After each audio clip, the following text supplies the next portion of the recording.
مش ممكن. لو عايزين اللحمة تطلع معاكم دايبة قوي كده وطعمها فوق الفظيع، يبقى لازم تكملوا الفيديو ده للآخر. الطعم ضرب في الدماغ على طول. أحسن وأطعم كباب حلة هتدوقوه بزبدة الفول السوداني، والطعم إيه حكاية. وتعالوا نجيب الموضوع من البداية.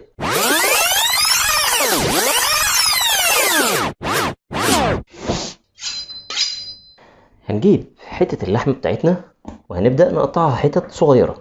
هنشوف الأنسجة ماشية ازاي في اللحمة. ادي الأنسجة ماشية بالطول كده، هبدأ ان انا اقطعها بالعرض. بعد كده هجيب الحتت دي وهبدأ ان انا اقطعها حتت صغيرة مكعبات كده.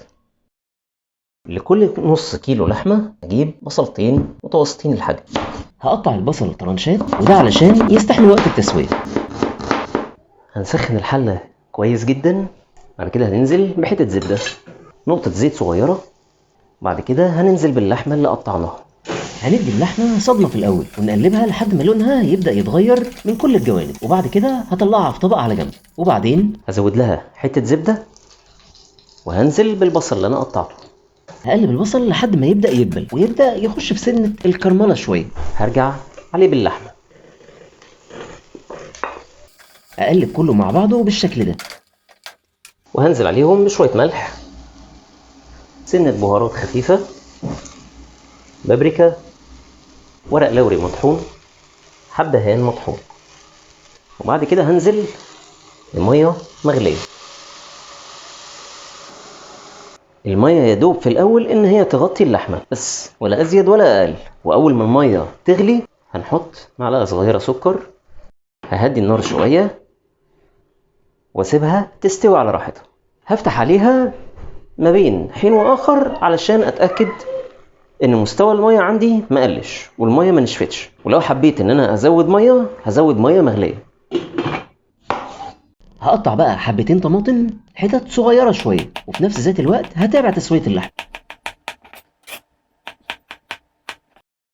وبعدين هنزل بالطماطم لما الاقي اللحمة انها قربت تستوي، وممكن ازود شوية مية مغلية طبعا. ولما اتأكد ان اللحمة استوت كويس جدا، شوف ذوبان اللحمة بقى.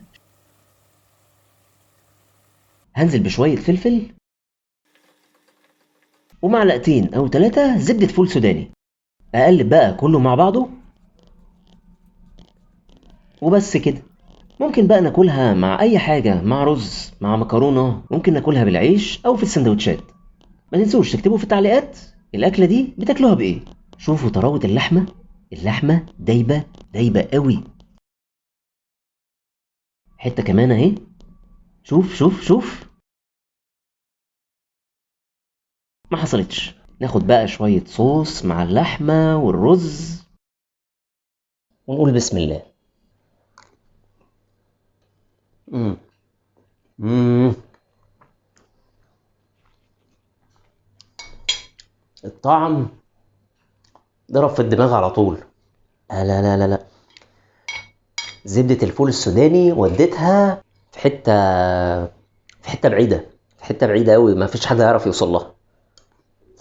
انتوا بقى بتسموها بقى كباب حلة، لحمة بالبصل، لحمة بالصلصة، ايا ما كنتوا بتسموها اكتبوا لنا في التعليقات انتوا بتسموها ايه. ما تنسوش تعملوا لايك وشير وتمنشنوا لحبايبكم اللي هتاكلوهم اللحمة دي. اشوفكم في فيديو جديد.